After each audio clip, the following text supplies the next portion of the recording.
Halo guys, jumpa lagi dengan saya. Kali ini saya mau membahas tentang accident yang dialami oleh pasang artis, itu Vanessa Angel ya.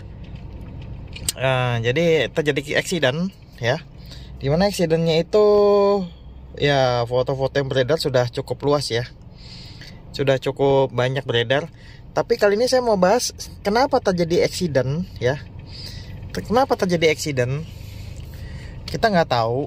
Selama nggak ada CCTV atau saksi, kita bisa menebak-nebak aja. Tetapi saya menerka mungkin ada dua penyebab ya, dua penyebab utama ya, dari banyak sebab ya. Jadi penyebab pertama itu adalah sambil main gadget. Oke. Jadi Anda kalau nyetir sambil main gadget, kan kalau kita lihat itu kan di tol ya, dan mobilnya juga mobil Pajero, itu pasti high speed, artinya jalanan tol pasti kosong dan high speed, mungkin tebakan saya di atas 100 km per jam. Nah itu notabene pasti kalau main HP itu risky, sangat risky. Jadi bayangkan Anda nyetir ya seperti ini, lalu Anda main HP begitu ya, kurang lebih ya, main HP begini ambil nyetir, itu ke distract ya, pasti akan teralihkan pandangan Anda dari lurus ke HP. Dan masalahnya setir ini bundar guys, setir ini bundar. Ini kalau kecepatan tinggi, setir begini aja itu sudah belok dan akhirnya nabrak pembatas. Kalau sudah nabrak pembatas, udahlah nih mobil oleng gitu. Apalagi dia kan mobilnya Pajero ya, itu kan tinggi ya ground clearance-nya. Kalau tinggi itu cenderung limbung. Mobil secanggih apapun kalau tinggi itu cenderung limbung kalau kecepatan tinggi ya. Saya pengalaman pakai sih, belum pernah pakai Pajero, tapi saya pengalaman pakai tuh Daihatsu Terios. Itu bener-bener limbung banget gitu loh. Bahaya kalau, jadi tangan tuh harus dua gitu loh, dua di setir. Jadi kalau ada pegang HP, satu tangan tuh risky gitu loh. Itu pertama, kemungkinan pertama. Kemungkinan kedua adalah mengantuk ya. Jadi gini, ngantuk itu menyebabkan efek halusinasi sedikit kalau lagi di tol ya. Misalkan saya lagi nyetir begini ya, nih maaf kita nggak sambil jalan ya, karena demi keamanan juga kan.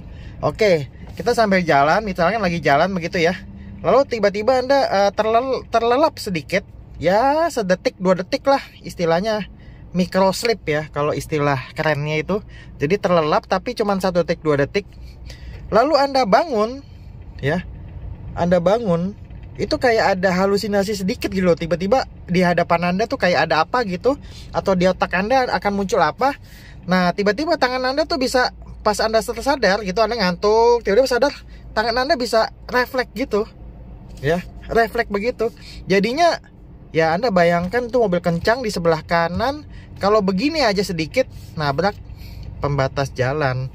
Atau bisa jadi nggak nabrak sih, dia begini kaget terus langsung begini, udah begini gitu kan, udah begini jadi terguling.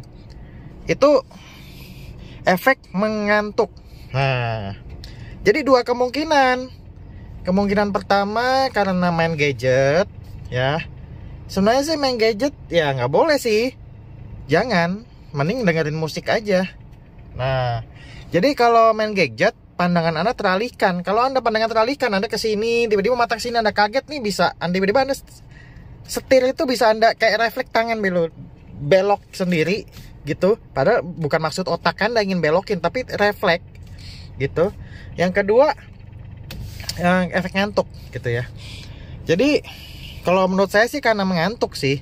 Karena tol itu beliau kan di kecepatan 600 km lebih ya. Nah itu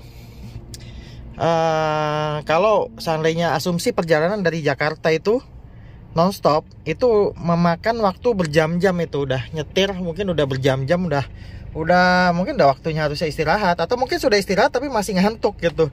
Itu artinya udah lelah lah, itu udah lelah gitu. Kalau ke Surabaya ya sangat disayangkan, seharusnya bisa dihindari.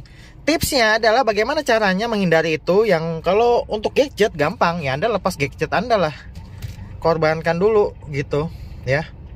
Jangan main gadget. Yang kedua, kalau ngantuk ya Anda harus berhenti. Kalau nggak ada ya Anda pelanin aja. Mungkin kecepatan 60-80 oke lah gitu ya. Jangan di atas 80. Tapi jangan juga di bawah 60. Takutnya mobil kenceng, misalnya Anda 40, mobil kenceng lagi 100, Anda akan ditabrak dengan kecepatan 60 karena 100 kurang 40. Anda akan ditabrak seolah-olah dengan kecepatan 60 km dari belakang. Itu takutnya begitu. Gitu guys. Oke guys, ini sekedar cerita ya. Saya nggak ada ilustrasi apapun.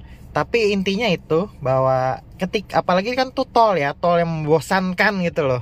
Karena tol Trans Jawa itu tol yang membosankan, karena dari Jakarta sampai Surabaya itu cuman jalanan kosong aja gitu ya. Itu membosankan sih ya. Mungkin musik tuh bisa jadi penghibur. Kalau udah bener-bener nggak kuat tuh hati-hati tuh. Ngantuk tuh bisa halusinasi sedikit gitu loh. Efek ngantuknya tadi gitu loh. Itu ada penelitiannya itu. Jadi sebaiknya berhenti aja. Kalau misalnya masih jauh rest area, udahlah pelanin aja ya. Mending terlambat daripada Anda terjadi accident. Oke, gitu aja guys pandangan saya ya. Pengalaman nyetir ya. Saya bukan yang paling pengalaman, tapi ya cukup sering lewatin tol itu. Dan saya tahu kendalanya, tol itu membosankan. Karena bosen jadi ngantuk gitu loh. Mungkin bagi yang baru-baru lewat tol itu pertama kali, justru mungkin nggak ngantuk karena baru pertama kali. Justru karena udah terlalu sering-seringnya itu bahaya tuh. Jadinya ngantuk. Oke guys, gitu aja. Itu pendapat saya aja. Ya, saksikan video saya selanjutnya ya guys. Thank you.